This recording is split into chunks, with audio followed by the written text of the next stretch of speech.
ஃபைரோ paddy weeder 4 row வந்து இன்ஜினில் இயங்கும், ஒரு ரோ வந்து தன்னை இயங்கும். காட்டு போய்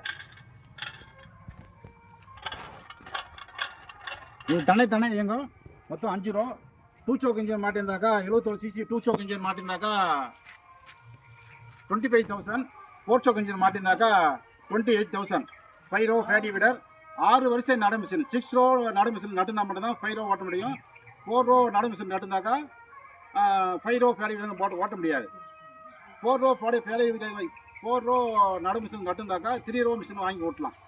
இல்லை 8 row drum seeder ஓட்டியிருந்தாக்கா 7 row Bedi வாங்கி ஓட்டலாம். எது ஓட்டினாலும் உள் வரிசை மட்டும்தான் கணக்கு.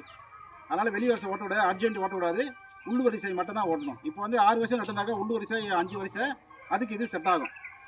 இது தேவைன்னா ஒரு மாதம் முன்னாடியே அட்வான்ஸ் பண்ணி பணம் கட்டி புக்கிங் பண்ணி செஞ்சு வாங்கணும். ஆல் இண்டியா டெலிவரி, VRL டிரான்ஸ்போர்ட்டுமே புக்கிங் ஆல் இண்டியா. அது தேவைப்படுறவங்க கூப்பிடலாம். நன்றி, வணக்கம்.